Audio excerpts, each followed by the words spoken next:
ጠቅላይ ሚኒስትር አብይ አህመድ የኢትዮጵያ እስልምና ጉዳዮች ጠቅላይ ምክር ቤት ፕሬዝዳንት በነበሩት ተቀዳሚ ሙፍቲ ሐጂ ዑመር ኢድሪስ በማረፋቸው የተሰማቸውን ሐዘን ገለጹ። የምስራች አለ አርፈዋል። እንዴት አባቱ ደስ የሚል ቀን ነው። በእናታችሁ ቀኔን አሳመረው አይደል እንዴ? አንድ ደጋሚ ሲሄድ ሲሸኝ ወደማይመለስበት አቦ ይመችህ።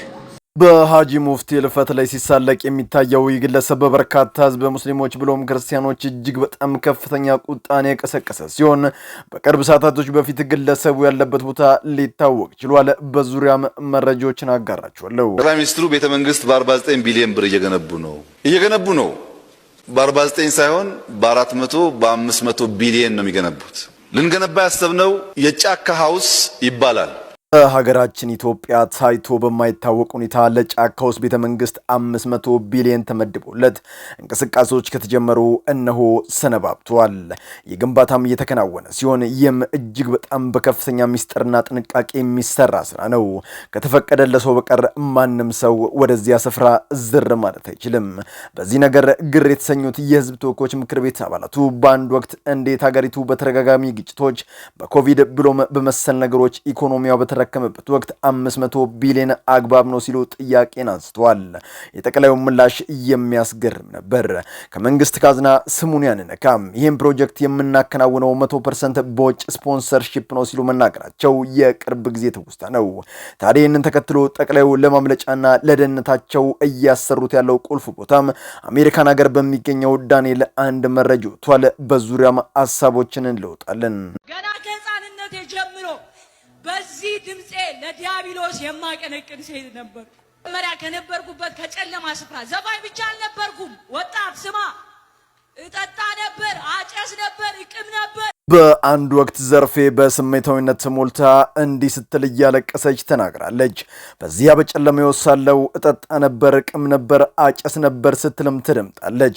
የንግግሯን በሰዓቱ በርካታ ኦርቶዶክሲያን ከፍተኛ ቅሬታን ቢያስነሳም ዘርፌም ጆሮ ዳባ ልበስ ብላ አሳልፈው ነበር። ጊዜያቶችም ነጎዱ። እናም ዛሬን ደረስን። ከቅርብ ሰዓታቶች በፊት ዘርፌ ለጠቅላይ ቤተ ክህነት አንድ ደብዳቤ ልካለች። ደብዳቤው ምን ይላል? በጋራ እንመለከተዋለን። ሰላም በመላው ዓለም ላይ የምትገኙ ውድ ቤተሰቦቼ እንዴት ናችሁልኝ? እኔ ደህና ነኝ። ቸሩ መድኃኔዓለም የተመሰገነውን በዘርቁታችን በጣም አዝናኝና ቁም ነገር አዘል ቪዲዮዎችን ይዤላችሁ መጥቻለሁ። ከእናንተ የሚጠብቀው እንደተለመደው ቪዲዮን ላይክ እና ሼር ማድረጋችሁን አትርሱ። ዳይ ወደ ዕለቱ ቪዲዮ። ታረቁ። ከሚስቶቻችሁ የተጣላችሁ ሰዎች ካላችሁ፣ ከባሎቻችሁ የተጣላችሁ ሰዎች ካላችሁ መጣላት ትርጉም የለውም። የሚያዋጣው እሱ ነው። እርቁ ደስ ይላል። እርቅ መውረዱ ደስ ይላል። ግን ለምክሩ ቸኮላችሁ። ትንሽ ለምክሩ ቸኮላችሁ። ዛሬ 3ኛ ቀናችሁ እኮ ነው። ሳልስቱ እኮ ነው ዛሬ። ትንሽ ሰንበት ትበሉ እንጂ። ኩላሊት አስመላሽ ኮሚቴዎች ከሰሩ። ለዚህ እኮ ነው አታሽቃብጡ የምላችሁ። ለማንኛውም ሩሃማና ሀብቴ በመታረቃቸው እጅግ በጣም ደስ ብሎኛል። ቀጣይ በጉበት ማለቴ በአዳዲስ ስራዎች በመምጣት ለሌሎችም አርአያ እንደምትሆኑ ተስፋ አድርጋለሁ። ፍጻሜያችሁን ፈጣሪ አምላክ ያሰምርላችሁ። ወልዳችሁ ከብዳችሁ ኑሩ። የዛሬው ጫን ያለ ነው ወገን።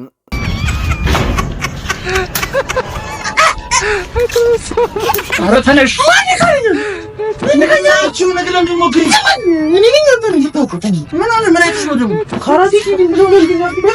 ቻይና ነው በእናትህ። ዝም በል። ከእኔ በለጠ ታውቃለህ? ኧረ አላውቅም። ምን ያልኩኝ?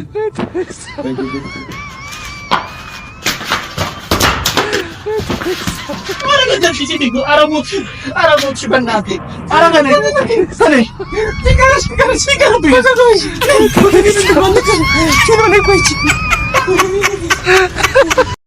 የቻይናና የህንድ ፊልም ከሚያዘወትሩ ሰዎች ተጠበቁ። መቼ ማረሰውም አንዱ የሰፈር ልጅ የህንድ ፊልም አፍቃሪ ነውና በአቋሙ እስቲኪን ያስቀላል ነው የምላችሁ። ከዛላችሁ እንደለመደው ፊልሙን አይቶ ወጥቶ ከአንድ ሰማይ ስባሪ ከሚያልክል ሰው ጋር ይጣላል። ተው ቢባል ቢሰራ ሊሰማ ነው። ተለቀቀ።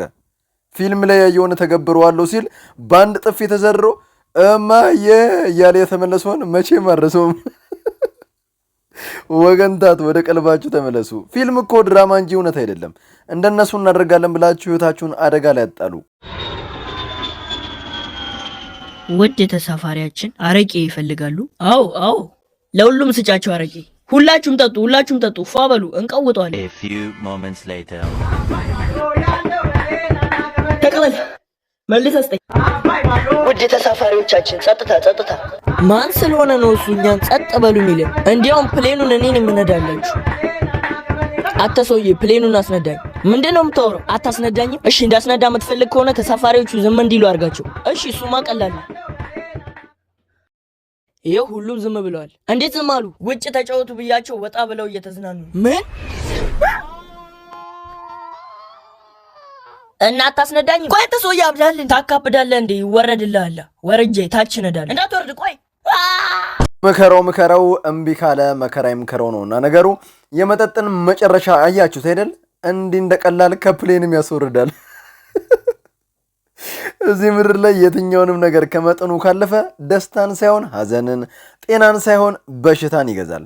ስለዚህ ወገንታት መጠጥ ሀቅልን አስቶ ያልተገባ ነገር ያሰራችኋልና ራሳችሁን ከዚህ አይነት ነገር አርቁ መልእክቴ ነው። የምስራች አለ አርፈዋል። እንዴት አባቱ ደስ የሚል ቀን ነው በእናታችሁ። ቀኔን አሳመረው አይደል እንዴ? አንድ ደጋሚ ሲሄድ ሲሸኝ ወደማይመለስበት አቦ ይመችህ እንዳይቀና ዘላለም። የወጣት በታላቁ የእስልምና አባት ላይ የተናገረው ንግግር በየትኛውም እምነት በየትኛውም ብሔር እንዲሁም በሰውነት ጭራሽ ሊታሰብ የማይችል በርካታውንም የኢትዮጵያ ሕዝብ በአሁኑ ሰዓት በእጅጉ ያስቆጣ ያለ ድርጊት ነው። ታዲያ እኔም የዚህ ልጅ አድራሻ ለማግኘት ዛሬ በርካታ ሰዎችን የጠየቅኩኝ ሲሆን በመጨረሻም የዚህ ልጅ የሰፈሩ ልጅ ነኝ የሚል ነገር ግን በድርጊቱ እጅግ በጣም ያዘነ አንድ ወጣት የዚህ ልጅ መገኛ እንዲህ ሲል ነግሮኛል። አድራሻው ደሴ ታክሲ ተራው ፊት ለፊት ሲሆን ነገር ግን እሱ ባልጠበቀው መንገድ ጉዳዩ ስለከረ ሊሰወር ይችላል እና ተከታተሉ ሲል መልእክቱ ልኳል። የተከበርከው የደዚህ ህዝቦ የልጅ በቁጥጥር ስር በመዋል ለህግ አቅረብ የመጨረሻው መልእክቴ ነው። ገና ከህፃንነቴ ጀምሮ በዚህ ድምጼ ለዲያብሎስ የማቀነቅን ሴት ነበር። መጀመሪያ ከነበርኩበት ከጨለማ ስፍራ ዘፋኝ ብቻ አልነበርኩም። ወጣት ስማ፣ እጠጣ ነበር፣ አጨስ ነበር፣ እቅም መነጋገሪያ መሆን የምትወደው በአንድ ወቅትም እየሰበከች ሳለ በቀድሞቴ ያለው ስትል የምትናገረው ንግግር በርካታ ኦርቶዶክሳውያንን ያሳዘነ ሲሆን የዘርፌ ማሰብ በዚህ ህይወት ውስጥ መጠጣት እንደፈለግ መሆን እንደሚቻል የሚያሳይ ነው። ታዲያ በዚህና በሌሎች የመድረክ ላይ ስራዎች ኦርቶዶክስን በመንካት ወንጌል ለመስበክ ብዙ ትጥራለች። ይህ አካሄዷ ረፍዶም ቢሆን ልክ እንዳልሆነ የገባት ዘርፌም በዛሬው ዕለት ለጠቅላይ ቤተ ክህነት ደብዳቤዋን አስገብታለች። መልእክቱም እንዲህ ይላል። ሳላውቅና ሳይገባኝ ቀድሞ በነበርኩባት በታላቁ የኢትዮጵያ ኦርቶዶክስ ተዋሕዶ ቤተክርስቲያን እንደዚያ ስለተናገርኩኝ ይቅር በሉኝ። ኢትዮጵያ ኦርቶዶክስ ተዋሕዶ ቤተክርስቲያን ከዚያ ከነበርኩበት የኃጢአት ጎዳና ወጥቼ ዳግም በምስጋና በፈጣሪ ፊት ያቆመችኝ፣ ዛሬም ሰብከውን ቅዱስ ቃልም ያስተማረችኝ፣ በአጠቃላይ መሰረቷን ያቆመችኝ እናቴ ናት። እያወቅኩ በድፍረት ሳላውቅ በስተት ከአንደበት የወጡ ነገሮች ይቅር በሉኝ አባቶች ስትል ደብዳቤዋን አስገብታለች። ለውጥም አለ። ኑ በብርሃኑ ተመላለሱ የመጨረሻው መልእክቴ ነው። ቁልህ መካከል 10 ሜትር ወተርፎል አለ። ከዚህ ወደ ሁለተኛው ትልቁ ሌክ ገብቶ ከዛ ወደ ሪዘርቫየር ገብቶ አክቲቪስቷ ሞኔል 950 ሺህ ተከታይ ባለው የፌስቡክ ፔጁ ላይ በቅድሚያ ይህንን ጽሑፍ አሰፈረ። ሀገራችን ኢትዮጵያ ብሎም ህዝቧ እየሄዱበት ያለው ፍጥነት እንደ ሰማይና ምድር በእጅጉ የተራራቀ ነው። ህዝቡ በልቶ ማደር፣ ስራ አግኝቶ መስራት፣ ልጆችን ማሳደግ ከዕለት ወደ ዕለት እየኖረ ሁኔታ አልቀመስ ብሎታል። ነዋሪው የሚያገኘው ገቢ በዚህ ልክም የሚያወጣው ወጪ በጭራሽ አልተመጣጠነለትም። ለዚያም ነው ዛሬ ላይ ኑሮን ለማሸነፍ ብሎም በጸጥታ ሁኔታ ሳቢያ ብዙ ወጣት ባህር በመጓዝ የአሳ ሲሳይ የሚሆነው። ኢትዮጵያ በሰሜኑ ጦርነት ለመሳሪያ ያለችው ገንዘብ የኢትዮጵያን ህዝብ ለ3 ዓመታት ይቀልባል። ይህ ምንን ያሳያል? ለጦርነት የሚውለው ረብጣ ዶላር የሀገርን ብሎም የህዝብን ኢኮኖሚ በማሽመድመድ የሚያዳክም እንደሆነ ነው። ታዲያ ይህ እንዲህ ባለ ሁኔታ ጠቅላይ ሚኒስትሩ በ500 ቢሊዮን ብር በከፍተኛ ሚስጥራዊነት እያስገነቡት ያለው ጫካ ውስጥ ገንዘቡ የሳቸው አጋር ከሆኑት ከአረቡ ዓለም ስፖንሰርሺፕ እንደተቸራቸው ይናገራሉ። በዚህም በጫካ ውስጥ እጅግ በጣም ትልቅ ከተማ የታቀደ ሲሆን በውስጡም ሞሎች፣ ሆስፒታሎች፣ ትምህርት ቤቶች፣ የንግድ ስፍራዎች፣ በመጨረሻም በጠቅላዩ ለችግር ጊዜ ማምለጫ ተብሎ እየተሰራ ያለው የመሬት የውስጥ ለውስጥ ታላቅ የፍጥነት መንገድ ነው። ይህ መንገድም በሞጫው ስፍራ ላይ መለስተኛ የአውሮፕላን ብሎም ሄሊኮፕተር ማረፊያ ተሰርቶለታል ሲል ተናግሯል። ከማን ሊያመልጥ ይሆን?